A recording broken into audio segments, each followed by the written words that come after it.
everybody, and welcome to Cannesversations. I'm your host, Stephanie Beach, and today I am with Rich Raddon from Zefr. Welcome, and thank you for being here. Thanks for having me. How is your CES going so far? It's fantastic. I mean, we just arrived yesterday, and CES happens right after the holidays, so that's a little startling, but it's been fun. Yeah, I know. It's such a terrible week. It's really a terrible week to have this conference literally right after the holidays. Well, it feels like they could give us one more week to sort of ease back into things, but it's also nice seeing people, getting right back into it. Yeah, it's a good way to start off the year for sure.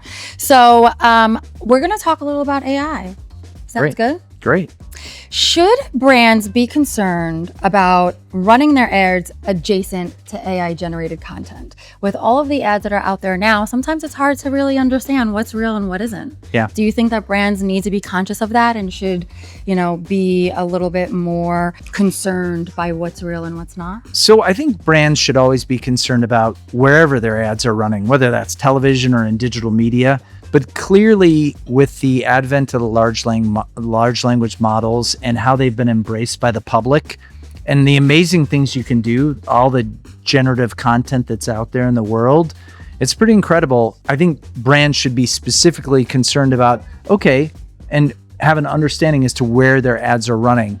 And definitely with generative content, there is a concern that we're not going to be able to tell what's truthful and what's not truthful, or what's real or what's fabricated. Right. And so at Zefr, that's one of the things that we help brands do, is we help brands navigate this complexity of understanding what is AI slop, understanding what AI images are actually beneficial to their brand and how they should embrace the generative models and what they want to avoid. That's really great. And I think that, some AI generated content you could tell, right? And it's blatantly obvious. And some, even when we know what it is and how it's generated, it could kind of make you question things a little bit. Absolutely. So we've seen, especially with misinformation and specifically disinformation, there's been a lot of image generation that's trying to tell a narrative in the public sphere that's just candidly inaccurate to sway opinions. And so it's important that not only the AI companies regulate and watermark this content, but companies like Zefr exist to be able to identify the content and then help marketers navigate whether they want to be adjacent to it or whether they want to avoid it. Yeah. So do you think that brands are ready or prepared for a world where people are questioning everything and are unsure of what to believe? How is that building brand equity and trust, and how are you seeing that with some of your clients? Well, I don't think anybody's really ready for that kind of world, but unfortunately we're entering into that world.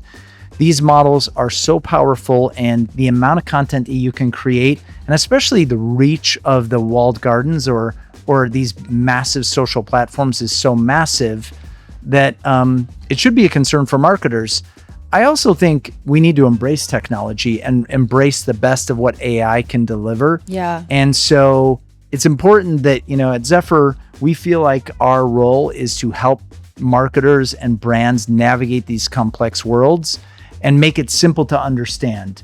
And that's ultimately what we do. I mean, it's very sophisticated, the tech stack we built to be able to identify at scale all this AI generated content.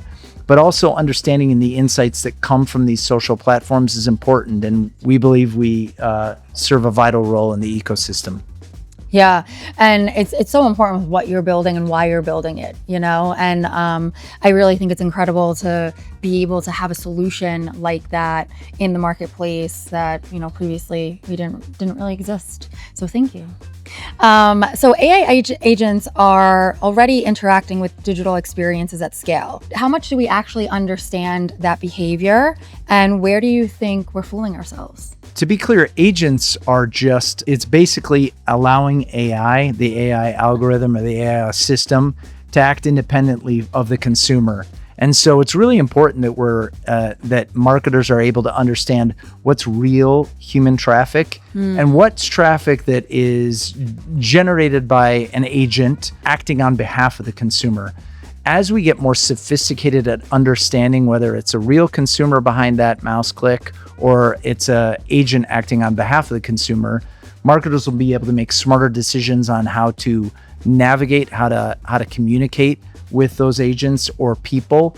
And this is the world that we're entering into, and I think it's going to be a really fascinating time. I kind of feel like a lot of our industry goes into different cycles, but I also feel like we've never really had a cycle where the technology was so strong as it is with AI, and how it's really changing the game for everything that people are doing in different assets and different facets of the industry, but also outside of that, you know? Yeah, absolutely. So in the AI space, we've never seen these kind of breakthroughs, this kind of speed, and the amount of capital that's being invested in this very powerful technology is incredible. And by the way, it's fostering the escalation and the evolution of this tech.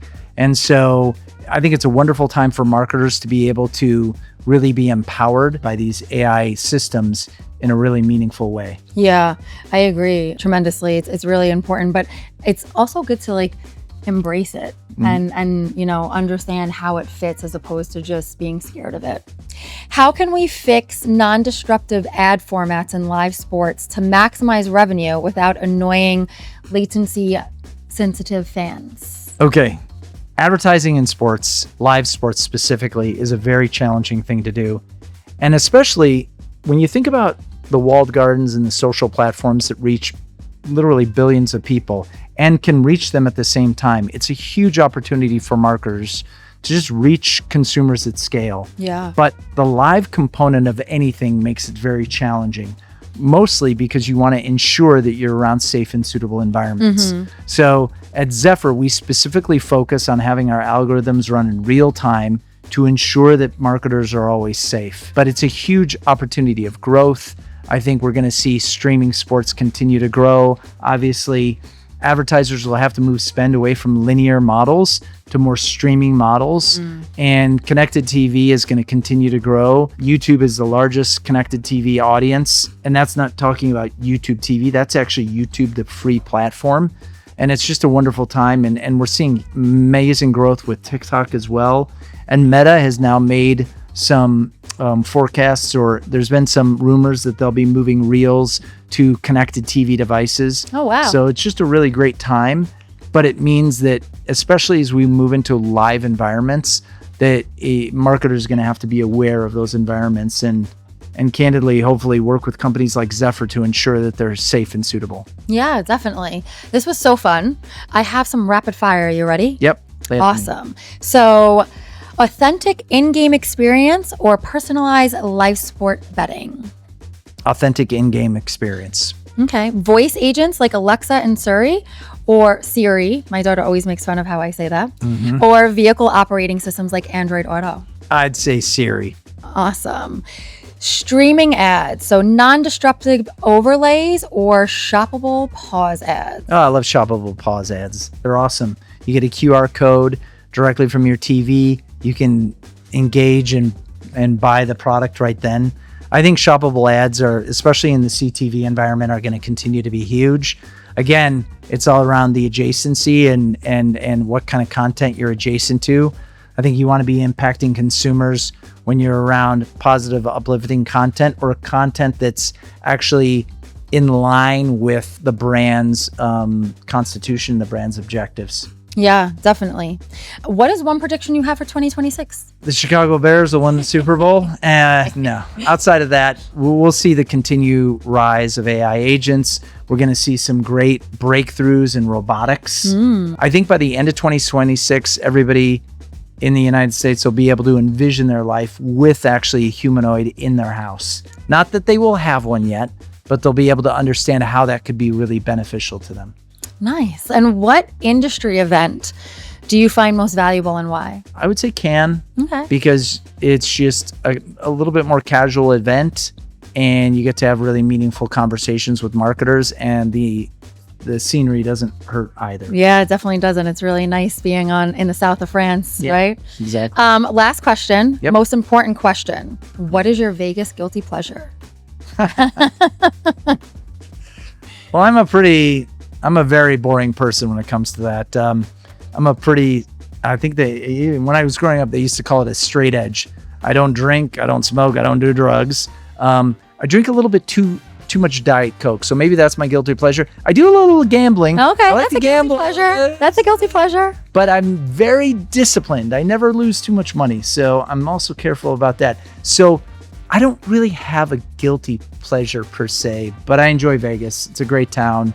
And I'm glad to be here at CES. Sounds great. And I hope you hit big when you do indulge in that guilty pleasure. All right. Thank you so much for being here. It was Thank so you. fun. Yep. Thanks for being here, guys. Tune in to the next Cannesversations. Bye. Bye-bye.